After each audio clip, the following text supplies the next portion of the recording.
Oh my god, the Golden State Warriors have been on an absolute burner since they got Jimmy Butler.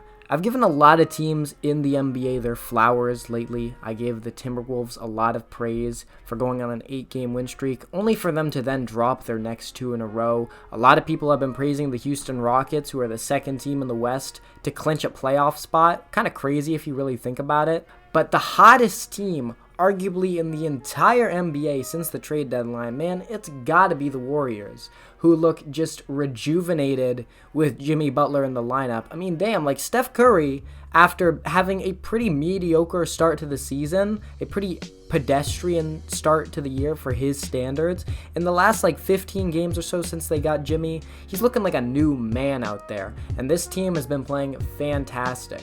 A lot of people sort of doubted whether or not a guy who doesn't really shoot a lot of threes was going to fit in with a team who's normally playing 2 players on the floor already who don't really shoot threes, but it hasn't really mattered at all. And I just want to sort of talk about how good this Warriors team has been and where I think they can go in the playoffs, because I think this team can be badass in the playoffs, and they're arguably the second best team in the West when playoff time rolls around. So let's talk about it. I'm Drew. If you guys are new to the channel, subscribe, leave a like. If you guys are returning, thank you so much. We're trying to hit 1,000 subscribers by around June. We might just try to hit that by the end of the year. I'm not really sure at this point. By the way, this video was requested by one of you guys, so I really appreciate that sort of feedback. And if you guys want me to cover more topics, just leave them down below. I will cover them if they interest me, if they are topical.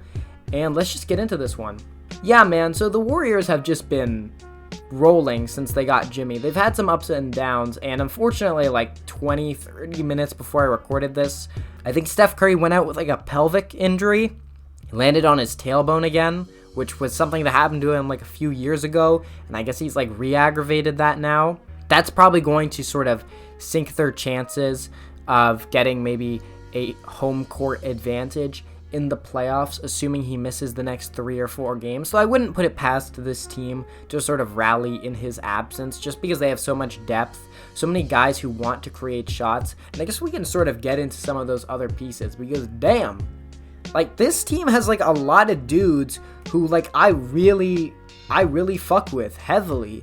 And Jonathan Kuminga was one of those guys who I'll cover first here, because he's just a player I've been a ride or die for forever. I've always had a lot of Jonathan Kuminga stock, and I really didn't think that he was going to fit super well with Jimmy, but since he's come back from his ankle issue, he has still been putting up big numbers.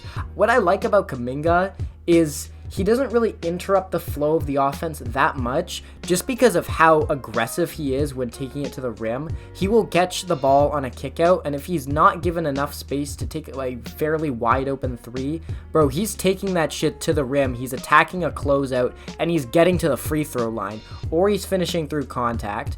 And that is just a really valuable asset when you have so many guys who draw so much attention, especially Jimmy Butler and Steph Curry. Obviously, Steph Curry has more gravity than anyone in NBA history, but Jimmy Butler has his own gravity, where once he gets into the mid-range, once he's in the isolation, if he's got it going, then they're going to be commanding doubles. And that's going to open up space for guys like Jonathan Kuminga to really thrive, especially when he's making the right decisions. And so far, I think he has, since he's come back from this ankle issue. We can talk about Jimmy a little bit more. He's one of the best mid-range scorers in the NBA when he's on his game. He is a veteran. He's not a great three-point shooter. I've already alluded to this, but we know that. He's a great defender. He's hard-nosed. He's smart. He's got that veteran mentality. And so I think even though this setup wasn't necessarily perfect for him when he got there, I think his intelligence lends really well to this sort of setup, which requires a lot of basketball IQ to really run in the Warriors' motion offense correctly. I think Jimmy Butler is very well suited to that, and I think he's going to sort of reciprocate that with just the respect he's going to show Steve Kerr and the rest of these guys, because Jimmy Butler is a total diva. He gets really bitchy when the team doesn't really sort of reflect his attitude on the court, his intensity, his intelligence, his demeanor. And I think the Warriors will more than reflect that and have always done that. Like, Jimmy Butler is very clearly not the best player on this team. So if he's going to be bitching, he's going to be bitching in spite of the fact that Steph Curry is like clearly the number one option. He's running laps around Jimmy, both literally and figuratively. And Steph Curry, by the way, we can talk about him now. He has been a new man since this trade. He had a fairly average start to the year, averaging about 23 a game. Still on fantastic shooting. Right now he's leading the league, I believe, in three-point attempts for guys who are eligible. I'm pretty sure LaMelo averages more, but like LaMelo's only played 40 games. He's also shooting like 93.5% from the free throw line, which even for Steph Curry is video game shit. Like I can't even believe he just doesn't miss when he gets to the stripe. Having Steph Curry sort of in this rejuvenated state was sort of what this team was looking for. He did talk a lot about the possibility of this team making a trade. They got Jimmy Butler for really pennies on the dollar when you really think about it. They did have to give up their first this year. No big deal. It's going to go like probably 18 or 19, probably even lower than that in the draft. And they had to give up Andrew Wiggins, who since coming to Miami hasn't really done shit. And he's also been kind of hurt. And he's also just probably not as good of he's just a worse player than Jimmy Butler in every metric. Having a guy like Jimmy Butler, who's a good playmaker, when he commands double teams, he's a smart passer, and that's going to pair really well with Steph Curry, especially when the game sort of slows down in the playoffs. Jimmy Butler really thrives in that atmosphere, and the chaos Steph Curry brings and the sort of lower pace that Jimmy Butler plays with, I think that yin and yang is actually like exactly what the Warriors are looking for. And it's not as though this team has always had 5 shooters on the floor on their best days. Even when the Warriors were winning 70 games in a season, like you could still see Andre Iguodala, Draymond Green, and a center who couldn't shoot on the floor at the same time. These were not their best lineups, but that was a lineup they could go to. And now they're doing that. They have a floor spacing big in Quinn Post, aka Quinn Perimeter, aka the Dutch Oven. I'm not really sure how great he is, but he's 6'10" and he shoots threes, so he's definitely going to bring some value to this team, which will get him a lot of open looks, and he's been much better than I think anyone could have anticipated for them. Talk about a few other young guys on this team. Moses Moody has really broken into the rotation this year and really gotten a lot of appraisal from Steve Kerr in a real way that I honestly wasn't expecting. Steve Kerr didn't really play these young guys in Kuminga and Moody nearly enough, in my opinion, early in their development. But now that they've proved that they're serious NBA players, I think Moses Moody is sort of kind of a badass player for this team. He is a great catch and shoot 3-point shooter. He's taking like 5 threes a game on like 40% shooting. I think he really reminds me a lot of Aaron Wiggins, sort of in the sense that because this team has so many options, he's sort of limited to like a 12 point per game scorer, but like he's a solid defender. He's a decent playmaker, although I think Aaron Wiggins is definitely a better playmaker.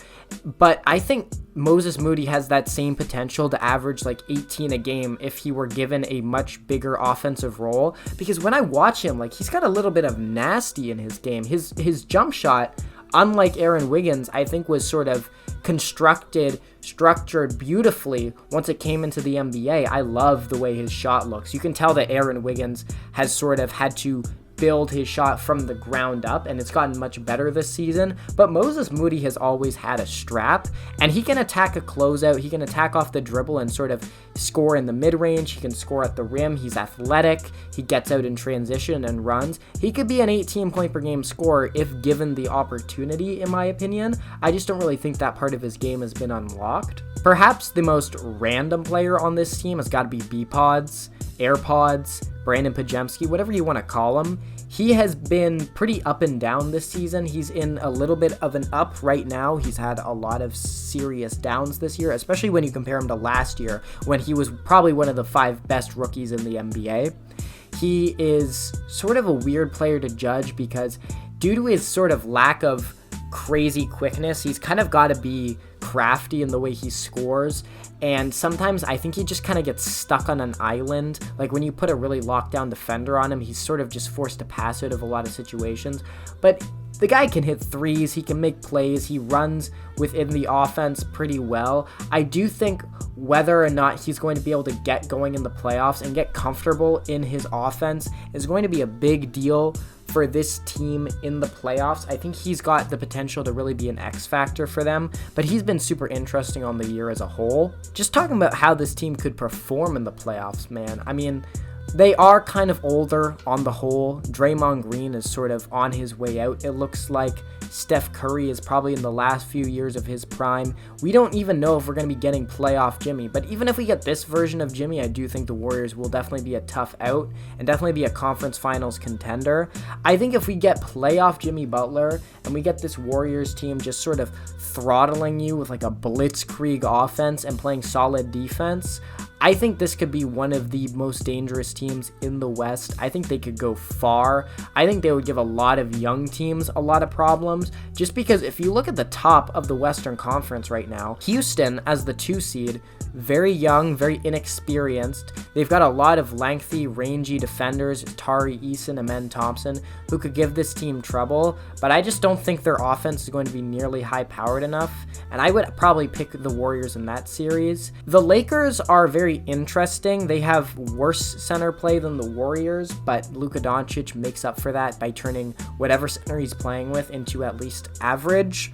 I do think the Lakers have a lot of swing factors, though, and I just don't really think they're ready, so I'd probably pick the Warriors to win that series just because of how seamless Jimmy Butler's fit has been. I feel like they've already developed a very good chemistry with him, and they've got so much depth that I just don't really think the Lakers really have. Like, I'm seeing, like, serious Bronny James minutes tonight for the Lakers. I think the Warriors just boat race them in terms of their optionality. The Nuggets would be a really tough one for me to call. I mean, they've got obviously the best player in the series in Jokic, and the Warriors don't really have a solid, reliable matchup to bring to him. But if you're putting Draymond Green on Jokic, and then you've got roamers in a Quinn Post or a Kevon Looney, whoever you want that center to be, then I actually think they could give the Nuggets a lot of problems, and I would not pick the Nuggets super confidently in that series, although I'd probably pick them to win in like 7.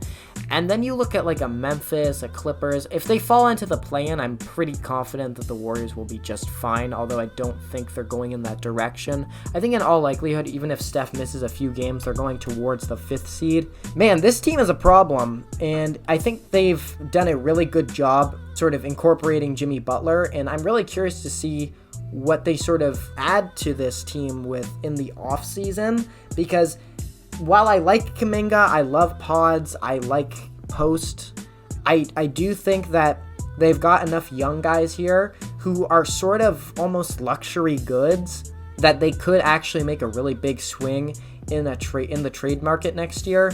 So I would probably be watching out for them a lot more next year, assuming the Jimmy Butler thing doesn't blow up in their face by then, which hopefully it won't. You know, you never know with Jimmy Buckets.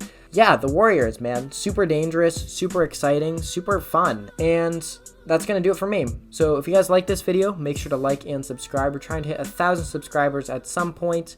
You know the drill. Like, subscribe. We've got the Twitch and the Discord linked down below. Give me some video suggestions in the comments down below, and I will catch you guys in the next one. Cue that music.